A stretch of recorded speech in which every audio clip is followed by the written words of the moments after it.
Bienvenidos, amigas y amigos, con ustedes en una escena más de La Mirada Plural. Nos comunicamos desde la Universidad de los Andes, Mérida, Venezuela. En una compilación de ensayos de los años 40, nuestro gran maestro Mariano Picón Salas tituló precisamente uno de esos volúmenes Comprensión de Venezuela. Ahí recoge don Mariano Picón Salas sus grandes inquietudes, sus lúcidas inquietudes sobre esa dinámica social, cultural y política de la que se vivía en la Venezuela de esas décadas. Pero es que el ejercicio ensayístico de estos balances eran muy comunes, no solamente en Venezuela, sino en todos los países de América Latina, por tantas carencias, tantas dificultades de comprensión, tantos proyectos devenidos, improvisados, arbitrarios y en muchos casos autoritarios. Este es el tema de esta noche y lo vamos a abordar a propósito de un gran evento que se llevó a cabo en la Facultad de Humanidades y Educación de nuestra Universidad de los Andes, precisamente con el título Comprender a Venezuela. Y esta noche tenemos precisamente al profesor Miguel Montoya.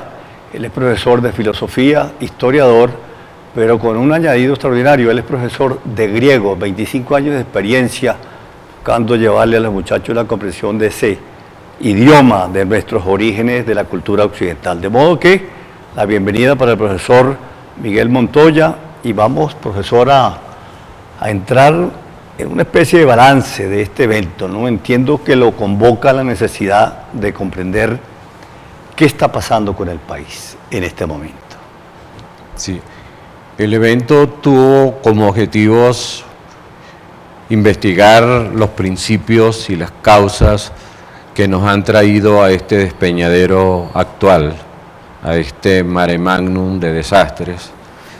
Y en realidad era la idea que quedase un documento sobre estos días que yo llamo de la infamia, ¿no? Días aciagos, no sea que nos toque que esos documentos se parezcan a aquellos de memorias de un venezolano de la decadencia y que queden allí, así sea salvaguardados tal como una caja negra para registrar la memoria de esta nave llamada Venezuela. ¿Qué nos ha pasado en estos 20 años? Y como tú decías, hay cantidad de textos latinoamericanos y venezolanos que concitan a una cierta metodología para poder abordar el problema. Ahora, ¿usted cree que ya que cita a Bocaterra y esa gran obra memorable, ¿no? Memorias de un venezolano de la decadencia, ¿usted cree que lo de Venezuela en este momento se pudiese, digamos, parangonar con esa situación de principios del siglo XX, finales del siglo XIX, XX, y todo lo que se desató con la arbitrariedad de los andinos al poder?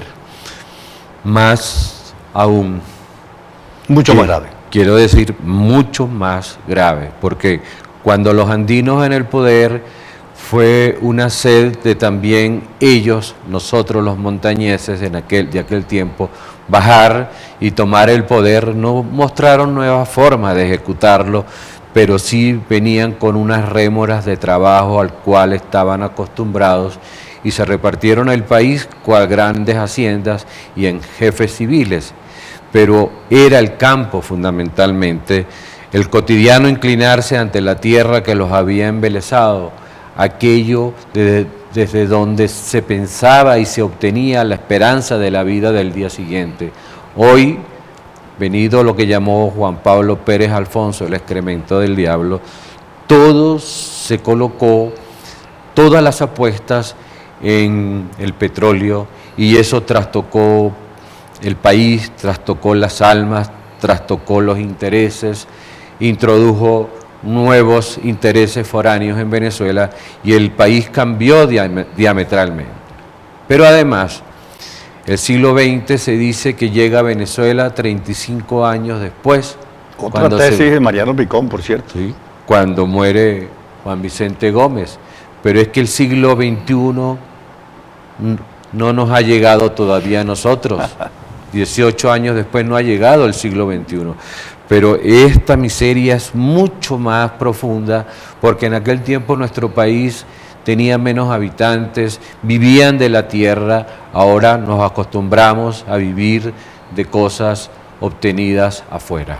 Ahora, profesor Miguel, la historia se considera como la gran maestra que nos permite las luces necesarias para no repetir experiencias fallidas, traumáticas.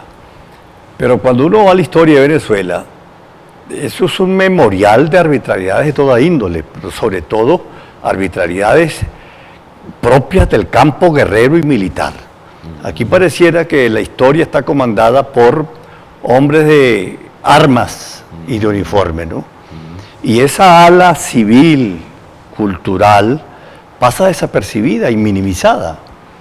En este evento de la Facultad de Humanidades de Educación se abordó, digamos, esa dicotomía entre el militarismo y la civilidad silenciada.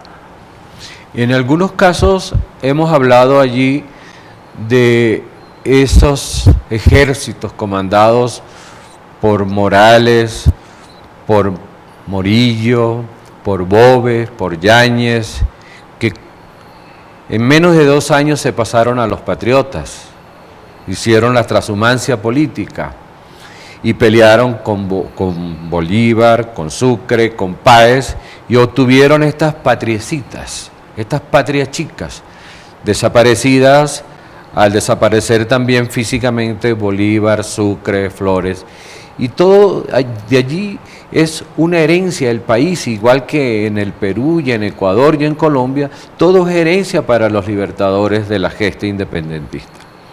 El siglo XIX, de hecho, de tiempo en tiempo se enfrentan fratricidamente caciques y militares de esas gestas independentistas. La guerra federal acabó con todas las formas del país, las formas cívicas, y hasta Gómez y hasta Cipriano Castro, Gómez, Eleazar López, y todavía aún con Pérez Jiménez, el militarismo, y no creamos que ha desaparecido, porque hasta el presidente que ocasionó esta debacle viene de los estamentos militares. Eso quiere decir que la transhumancia política es culpa de los militares que nunca han sabido respetar sus papeles y que toda la vida se han sentido jueces de esta patria y se lo han repartido a como dé lugar. Pero nunca esos militares llegaron con tanto odio, con tanto afán de revancha. Así es. Pero nunca tampoco fueron tan entreguistas y nunca se ha repartido mejor el odio y la miseria. Entonces es muy extraño que estos individuos todavía militares hayan cometido esta traición a la patria. Y como yo digo, las constituciones de Venezuela, que son muchas, lo que explican es que aquí no imperan las leyes, sino que imperan son los patanes. Vamos a abordar con más detalle esa referencia suya, profesor Miguel, pero lo invito a la primera mirada. Esta es una profesora, por cierto, de la Universidad de Oriente, creo que está cursando la maestría en filosofía, Zulay González. El doctorado. Ella está en el doctorado de filosofía. Sí. La abordamos ahí en los pasillos de la Facultad de Humanidades y Educación y nos dijo en 3 miradas algo que son muy importantes y que tienen que ver con el tema que estamos conversando. Vamos entonces con la primera mirada. Yo creo que el problema básicamente reside en que Venezuela, a pesar de ser un país de enorme riqueza, su gente es pobre espiritualmente.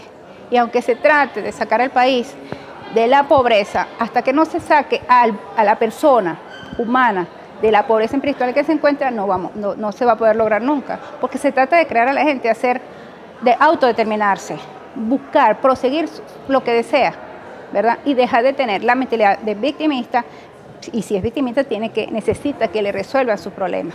Bueno, profesor, ahí la profesora Zulay toca un punto que ha sido también una constante en la historia del pensamiento crítico venezolano. Eso de pobreza de espíritu, de una riqueza material ficticia. El festín de Baltasar, hablaba el doctor Arturo Uslar Pietri cuando se refería a este espejismo de riqueza material. Aparece el petróleo, se multiplican los males parece un chorro de riqueza que se despilfarra como se despilfarra todo lo que viene de la nada. En fin, pero surgió una frase que me parece importante rescatar, y la oí en una de las ponencias del evento: la siembra del petróleo. Sembrar el petróleo, que fue una prédica de don Arturo Pietri de 1936. Nadie, no hubo oído, no hubo clemencia por esa prédica de construcción de una riqueza fácil hacia una riqueza productiva, firme, sólida, permanente. ¿Qué opina? Sí, desperdiciamos el tiempo. Las universidades, en sus diversos pensas de estudio, diversificaron algunas carreras, abrieron supuestamente las puertas a la modernidad, pero la universidad no formó a sus educandos en valores, en virtudes, en la constancia, en el trabajo, en la valentía, en la fortaleza, sino que la universidad meramente informó, e informar es todo lo contrario de formar. Formar valores, sabidurías bien ahondadas en el espíritu del ser humano. Entonces nosotros vemos que la misma universidad, ¿verdad?, a pesar de que de allí dimanan cantidad de investigaciones que incidieron hasta en la diversificación de la producción petrolera, estamos hablando en Mérida, la ULA, de la Aurimulsión y otros tantos elementos, no supimos que esas ideas fuesen colocadas como parte de la autonomía de la universidad. Y la universidad, cuando pudo ser autónoma, produciendo casas, produciendo investigación para el petróleo, etcétera, no fue capaz de también irse haciendo autónoma económicamente, sin que esto quiera decir que si nosotros posiblemente hubiésemos sido exitosos en eso, tal vez también ya nos habrían expropiado, ¿no? Entonces no es solamente eso, sino que hay que remontarse un poco a la historia para ver cómo ha funcionado. Nosotros tenemos una herencia pobre con respecto al Imperio Español. Cuando nosotros fuimos prestados a los bélsares, los zares del mundo, die Belsaren, porque nosotros no teníamos, el rey de España carecía de metálico, llegaron los alemanes, Spira, Federmann, von Hutten, y vieron que aquí no había dorado, que aquí no había oro, que aquí no había plata, y mudaron sus correrías al Potosí, a Nueva Granada, Perú, a México, al Perú, y nosotros nos convertimos en una provincia alinderada y ninguneada. De tal manera que eso permitió a los blancos criollos supuestamente insurgir con más rabia y con más libertad ante España, porque aquí el poder del imperio unímodo no nos llegaba. Entonces también tenemos esas raíces, ¿no? Y después, cuando llega, como dijimos, esa transhumancia militar que siempre nos ha sesgado, nos ha hecho que cada revolución nos parezca a nuestras poblaciones un nuevo dorado, buscando un nuevo Mesías. Ahora sí nos van a resolver, y entonces nunca hemos salido, ni el venezolano como pueblo, ni nuestros caciques, compadrazgos militares, el gremio de la charretera, nunca han sabido abandonar el paternalismo de Estado. Lamentablemente. Profesor, vamos a la segunda mirada. José Giovanni Rojas Molina, un abogado, miembro también del doctorado en filosofía, y toca un punto que tiene que ver con esa construcción, ese afán de construir repúblicas en Venezuela, un fracaso en distintas etapas de nuestro devenir histórico. Vamos entonces con esta mirada. Nuestra historia republicana a los inicios del nacimiento de Venezuela pues es muy rica, es muy compleja, hay de repente comprensiones medias, hay situaciones que no se han pensado con detenimiento, pero podemos decir, citando al profesor José Manuel Briceño Guerrero, que el proyecto inicial bolivariano pues no fue el que tuvo éxito en Venezuela.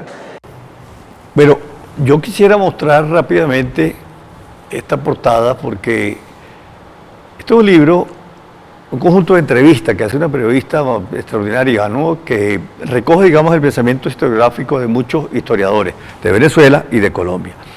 La República alucinada, donde se da cuenta de la improvisación entre esa mezcla de militarismo y civilismo en estos procesos complejos de buscar con definiciones exactas o aproximadas de lo que era, digamos, una vida independiente y autónoma del Imperio Español. Y ahí tendríamos que nombrar, digamos, a los grandes próceres, poetas. Simón Bolívar.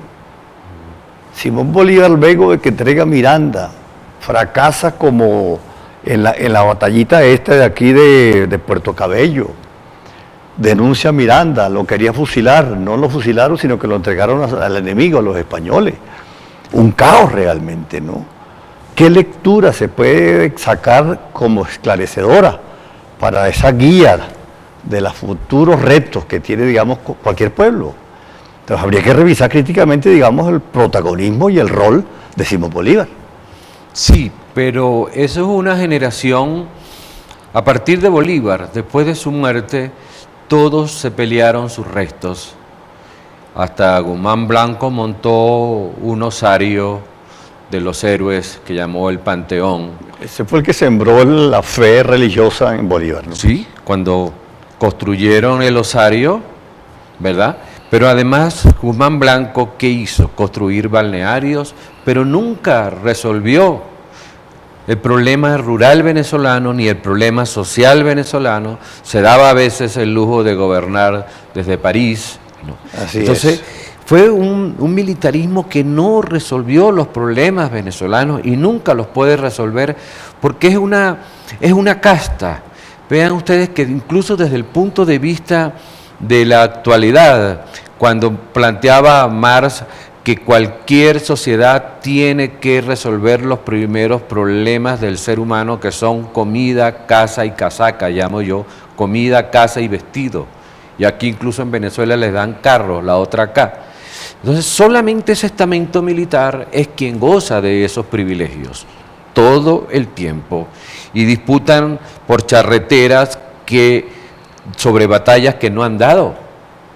Ahora en Venezuela todavía puede alguien colocar sus esperanzas en militares que han sido en este periodo último distribuidores de pollos, de carne, distribuidores de cualquier cosa, de armas, de licores, que gobiernan todos los estamentos, incluso a veces han hecho hasta tambalear hasta los registros electorales, todo ese tipo. Entonces hay una serie de errores que ha cometido la civilidad al otorgarle demasiados poderes a esta revolución última que llamaron cívico-militar, ¿verdad?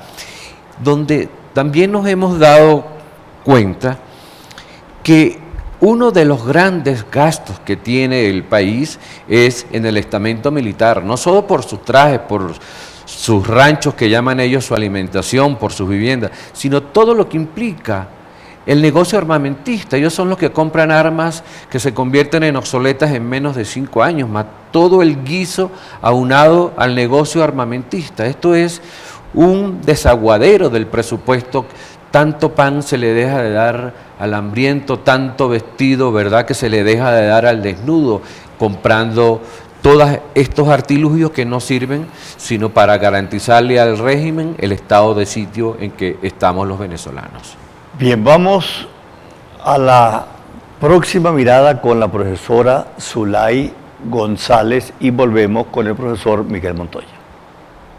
Bueno, mire, en estos días me tocó montarme en una pick-up, así que yo no tengo carro en este momento, en una pick-up donde llevaba muchísima gente, ya ustedes saben cómo está la ciudad, y escuché a una señora decir que todavía necesitábamos más de esto, y yo me explico, señora, pero ¿cómo usted va a decir que después que tenemos media hora caminando, por fin agarramos esto y todavía nos falta eso? Ella dijo, sí, porque necesitamos quedar totalmente vacíos para que verdaderamente se instale el ideal de nuestro comandante. Bien, profesor Miguel, aquí hay un punto que me parece importante que consideremos desde ya. Nosotros empezamos hablando de Cipriano Castro y de Gómez, por la referencia que hizo usted a Memorias de un venezolano en la decadencia, ¿no? Sí. El maestro Bocaterra.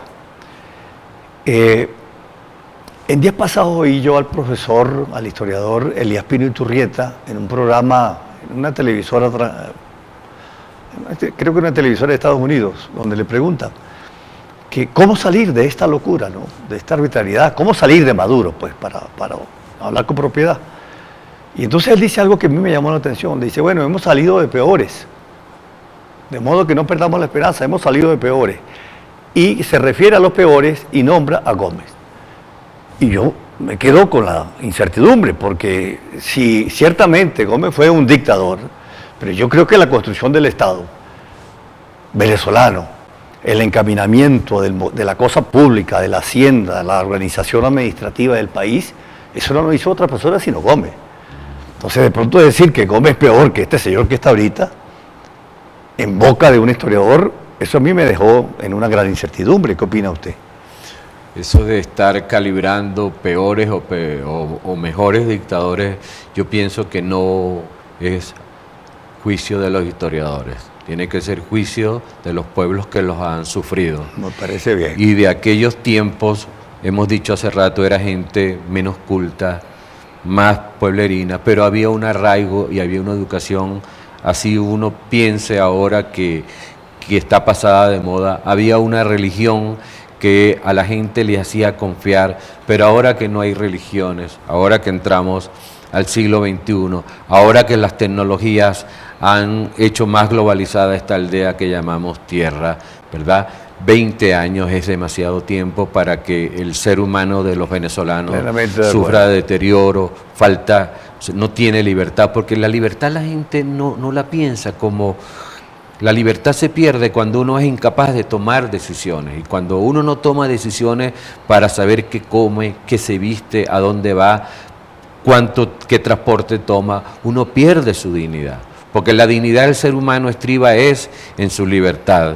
Y en aquellos tiempos tal vez el ser humano era absolutamente libre, porque vivía en su campo, cultivaba lo que podía allí, pero no era el acendrado afán de la libertad, porque no había sido olvidado ni por los ríos, ni por las lluvias, ni por los campos, y era un ciudadano tal vez más soportante de cosas tal vez menos duras como la libertad, porque tal vez la libertad no estaba tan acendrada en aquellos tiempos. Ahora, Miguel, después de Gómez aparecen en la escena dos grandes militares, paisanos del Táchira, Eleazar López Contreras y Medina Angarita. Y la historia y los historiadores, digamos, tienen una visión consensuada de que fueron señores que cumplieron su papel histórico. Se dan los primeros pasos hacia un proceso de democratización, el respeto al adversario político. El papel, por ejemplo, de Medina Angarita está reconocido como un gran estadista, ¿no? Aquello se viene y se desploma. Hay un libro de Arturo Lerpietri que se llama De una a otra Venezuela, donde da cuenta de cómo, digamos, ese tránsito repentino, improvisado, afectó, digamos, el destino del país. Y si vamos a prender velas para ver la oscurana que estamos viviendo ahorita, yo creo que allá hay unas velitas que nos pueden dar luces, ¿no te parece? Sí. Bueno, ese periodo precisamente posgomecista, veamos, el general Eleazar López, ministro de la Defensa, hace intentos sobrehumanos y se civiliza.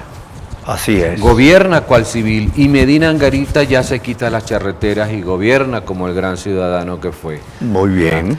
Y eso abre ciertas esperanzas para la democracia en Venezuela, que fue trastocada otra vez por los conturbernios civilistas, militaristas, la Revolución de Octubre, ¿verdad? A unas elecciones limpias que había ganado la civilidad con Rómulo Gallegos, ¿verdad? Vuelve el militarismo otra vez, claro, porque ahora también estaba el petróleo como un artilugio, algo que podía hacer que los poderes fueran trashumando de un sitio para otro. Y no se respetaron esas constituciones ni esos civilismos, sino que Venezuela entró en un caos donde parece que la intelectualidad se les inflamó en los cerebros y no les sirvió para nada esa pacificación mínima, y volvimos al militarismo. Quiere decir que somos recurrentes, que todo el tiempo andamos buscando mesías, y además tenemos otra cosa que no hemos analizado. Los modos de ser del venezolano son, además de la transhumancia política, el desarraigo, no amamos la tierra que nos engendró, ¿verdad? No la sentimos, no la pensamos, no la comprendemos.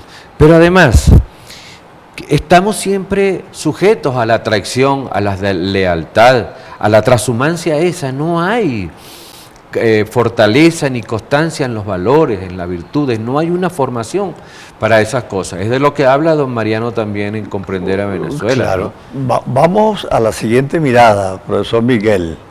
Creo que nos toca con el profesor José Giovanni Rojas y volvemos inmediatamente.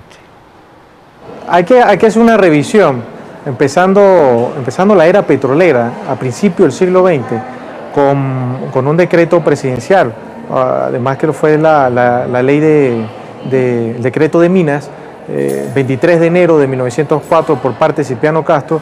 Pues esto nos hace ver cómo fue el inicio de la era petrolera y lo que iba a ser el Estado benefactor. Cipriano Castro pues se erigió él el administrador de la renta petrolera sin necesidad de pasar por el Congreso Nacional.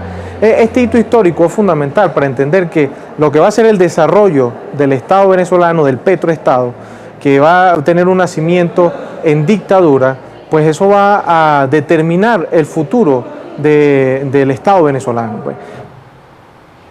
Ahora, profesor Miguel, a la hora de estos balances, yo creo que nosotros pues estamos también un poco en el deber de ver las cosas buenas que se han hecho, ¿no? Y ante este descalabro del presente, no hay duda que cualquier pasado venezolano fue mejor definitivamente, ¿no? El periodo, por ejemplo, de la democracia representativa, con los aciertos y sus desaciertos, en este momento es como un horizonte de verdad incólume para cualquier emprendimiento social, político, económico de cualquier país. Eso también hay que verlo, ¿no? Esos balances también tienen que ser positivos a la hora de emprender, digamos, nuevos retos, como los que están planteados en este momento. Pues veamos, ¿quién puede hoy predicar para hacer gala y aceptar algunas cosas del pasado? ¿Quién puede hoy predicar pan, tierra y trabajo? Hoy eso está impredicable porque no hay pan, tampoco se ofrece trabajo, ¿verdad? Y entonces la tierra tampoco es de nadie porque no le van a dar a nadie tierras, las tierras son del Estado, fueron confiscadas. Entonces no hay ninguna esperanza para el ser de a pie y para el ser que alguna vez pensó que la democracia nos iba a transformar, que nos transformó por 30 años mientras duró el experimento, ¿verdad? Pero es que somos pueblos jóvenes, apenas tenemos 500 años ante el escenario del mundo como americanos, pero como venezolanos apenas tenemos 200 y un poquito de años. Tampoco es que somos tan viejos. Somos un pueblo experimental. Vean ustedes que cuando nosotros empezamos esta conferencia hace rato, este programa, hablábamos de cesarismo democrático, que aquí todo ha sido una transhumancia política de bando a bando. Los adecos fundadores se pasan luego a la izquierda y aparecen los masistas y el mirismo, y de ahí empieza el chiripero, y el chiripero se convierte en socialista. Es una transhumancia, una deslealtad, una traición política, donde ya la gente no se arraiga ni siquiera a sus propios partidos como agrupaciones políticas que tenían ideales. Ya no hay ideales en ningún partido. Veamos nosotros estos partidos de ahora, pasados a una dobleguez pero suma, cautivos de cualquier ideología porque no tienen ninguna. Se doblegan a cualquier ideología porque no militan en ninguna y porque no hay valores de ninguna estirpe, cualquier sigla les sirve. Vean ustedes las siglas de los partidos gobernantes. Vean ustedes las siglas de una constituyente, todo estamos esperando lo de una constituyente del día a día. Aquí no hay constituciones, no hay leyes, no hay nada. Nosotros no podemos someternos, sino esto es una absoluta anarquía. Tenemos que reconocer que en aquel tiempo veamos una constitución del 60. ¿Cuánto tiempo nos duró? Nada. Entonces nosotros no estamos cobijados por leyes, ni estas leyes que nos damos son duraderas. Eso como un triunfo de esa constitución, ¿no? Porque no hemos sido capaces de tener constituciones duraderas, que se establezca que por lo menos van a durar esas constituciones 50 años y que después de ese experimento, si no nos sirven, vamos a cambiar, sino que trabajamos en el día a día, porque somos una población, hay que decirlo, inmediatista. Queremos tener los frutos de un negocio mañana mismo. Veamos una cosa bien simbólica. En Venezuela nadie sembró olivos, porque los olivos tardan 50 años para que florezcan y se den. Aquí no hay sembradíos antiguos, porque es que el venezolano es veleidoso, y veleidoso significa ir para allá, para donde corre el viento. Y somos de esa manera, somos tránsfugas, veleidosos, trashumantes, discordantes. Veamos, por ejemplo, nosotros ahora con este encuentro de comprender a Venezuela. ¿De qué se trata? De mostrar miradas que estamos viendo, solamente mostrarlas. Decir al contrario de lo que decía Marx, y tenemos que decirlo, porque queremos ser inmediatistas. Ya la gente dice, bueno, ¿y qué hacemos ahora?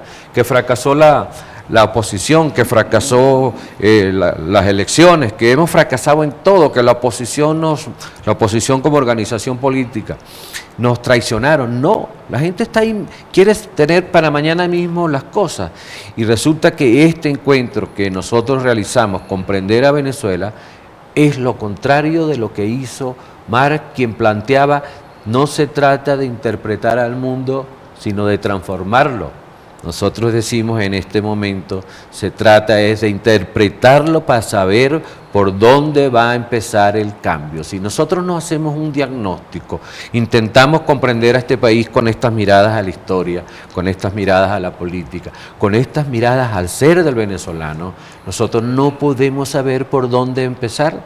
Tenemos que hacer igual que un médico, hacer un diagnóstico, una radiografía, para saber qué le aqueja y por dónde puede empezar la cura, la sanación de este país. Por supuesto que sí, comparto plenamente esa apreciación, pero aquí hay un elemento importante, estimado Miguel, que vale la pena tomar en cuenta. Y es uno de los puntos que señalaba la profesora Zulay en una de sus intervenciones.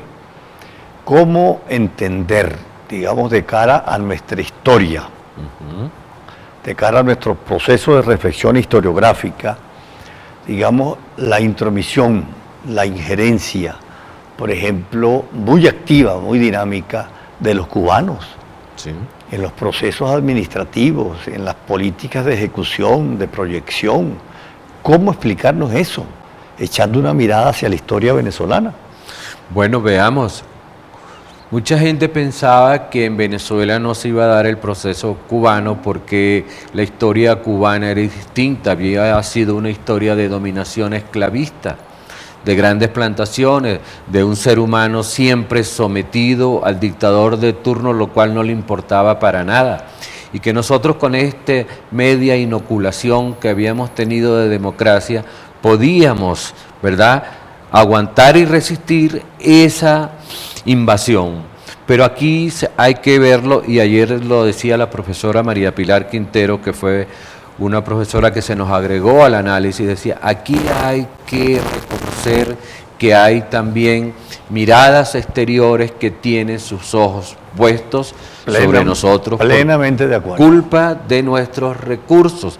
Pero además es una conspiración internacional. Está Irán, está Rusia, está China, está cantidad de gente que todavía están creyendo que el petróleo hay que sacarlo a como dé lugar con todas las otras riquezas estratégicas. Y el venezolano pensó que nunca iba a ser gobernado por gente extranjera, pero es que nunca nadie nos había vendido, a pesar de ser esa gente, nuestros antepasados, eran más regionalistas, eran más acendrados a su tierra, tenían como mucho más patriotismo, pero hoy el patriotismo la soberanía y la independencia en un mundo globalizado son una excusa vil para poder esclavizar a territorios mínimos por unos colectivos armados, abonados al narcotráfico, que le dan permiso a ellos, ese nacionalismo, esa soberanía y esa independencia les da permiso para hacer cautivos a sus propios pobladores. No aquí está en juego, estimado Miguel, una geopolítica que escapa a la mirada de todos los venezolanos. Y yo creo que eso es importante, prioritario, que se esclarezca para saber, digamos, a qué atenernos. Pero sin duda alguna, aquí convergen intereses que escapan a los intereses inmediatos de todos los que estamos aquí como venezolanos. Vamos a la siguiente mirada, profesor Miguel. Vamos con la mirada de la profesora Zulay, la profesora Zulay González, y volvemos. ¿Qué es lo que quieren los gobiernos totalitarios? Justamente eso, degradar al individuo, porque es que el individuo no se ve como individuo, sino como parte de un todo, y tiene un ideal de que él forma parte de la historia. Degradar al individuo de manera tal que se disuelva, y no hay entonces esa parte tan necesaria de nosotros, porque somos individuos, nosotros no somos un dedo de la mano, ni una pestaña ni un cabello, nosotros somos seres únicos, que tenemos la capacidad de autodeterminarnos, y en los estados comunistas no les interesa eso. Mira, yo creo que aquí la reflexión de esta profesora es importante, porque toca un elemento, querido Miguel, que usted estaba desarrollando. ¿Cómo es posible que una señora que tiene que montarse en un camión para trasladarse de un lugar a otro de la ciudad de Mérida por el problema de transporte que tenemos, le diga a esta profesora que eso que están viviendo, montarse en un camión para poder movilizarse, es necesario? Porque según esa visión de esa señora, este país hay que tierra arrasada para que logre prender la inspiración y el proyecto ideal del comandante.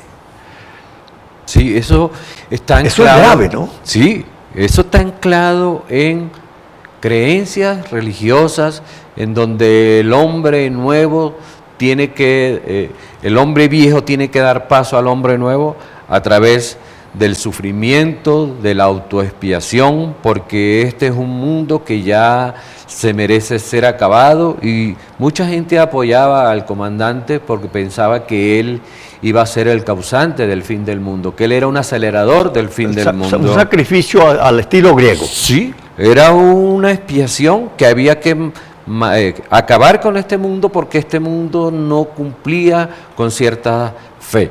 Y resulta que la fe, en ese caso, por ejemplo, tal como decía Marl, la religión es el opio del pueblo, ahora las ideologías son el opio del pueblo, porque pensamos hacer comunismos que ya no están anclados ni en Cristo ni en nada, sino comunismos que están anclados en comandantes, en marxistas, en cualquier fulano como los castrocomunismos.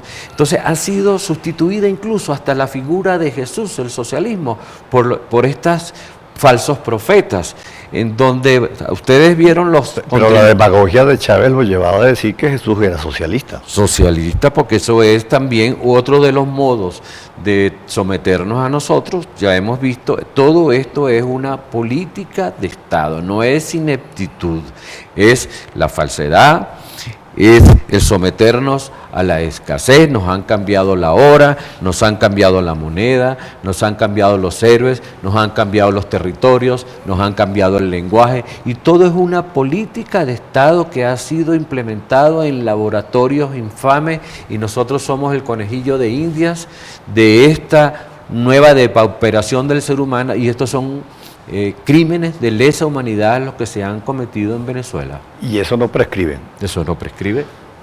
Profesor, vamos a la siguiente mirada y volvemos inmediatamente, por favor. Uno de los pocos casos excepcionales tenemos la empresa Polares, que efectivamente desarrolló un emporio alimenticio en Venezuela. Algunos dirían que sí, que efectivamente él aprovechó también las dádivas también de este Estado benefactor, por ejemplo, como el tema de los servicios muy baratos en el país, es decir, el tema de la electricidad, el agua, etcétera, ¿no? En un contexto que sí fue favorable, pero no contrarresta la iniciativa familiar no contrarresta que realmente ellos consolidaron un emporio alimenticio en el país por sus propios esfuerzos. Profesor Miguel, yo creo que ya estamos finalizando, pero me gustaría, digamos, no dejar esta estela de crítica despiadada que tenemos montada ahorita, porque yo creo que en este momento, un poco en la línea pedagógica del evento que ustedes realizaron en nuestra Facultad de Humanidades de Educación, está el propósito de, digamos, retomar esas luces necesarias para diagnosticar, esclarecer y emprender los caminos y aprender la lección, obviamente, porque esto es un sacrificio por la que estamos pasando todos, y de aquí están quedando lecciones que yo creo que van a ser indelebles. Pero el profesor José Giovanni Rojas señalaba algo importante, porque yo se lo pregunté. ¿Dónde inscribimos, por ejemplo, el éxito, la gran proeza económica de Industria Polar? Que gracias a Industria Polar todavía llega la harinita pan, la pastica, en fin. Ahí hay una proeza civil, productiva, económica, que está puesta al servicio del venezolano con todas las limitaciones que Polar tiene con este régimen. Vamos entonces a empezar a hacer avances, pues. Sí, bueno, nosotros también allí vimos en ese encuentro como también vino un amigo que se llama Luis Balsa. Tenemos ¿verdad? una mirada Sí. de Luis Balsa que la vamos a donde, ¿qué es lo que enseña las industrias Polar a Venezuela? El trabajo, la constancia. Así Yo es.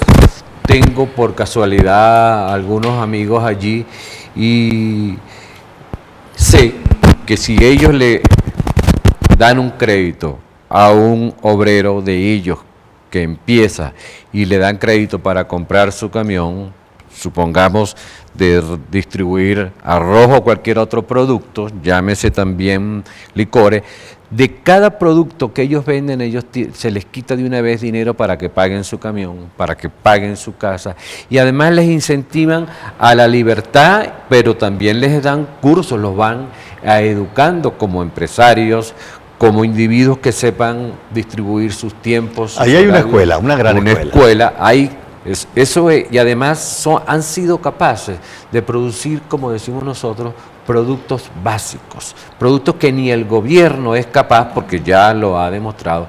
Los gobiernos no pueden quitarle las empresas a aquellos que han hecho del país el modo de ser de alguna parte de sus venezolanos. Los gobiernos no están para producir nada. Así es. Porque decía ayer, preguntaban, creo que también allí, ¿cómo tú le quitas el paternalismo a los estados y cómo tú acabas con el paternalismo?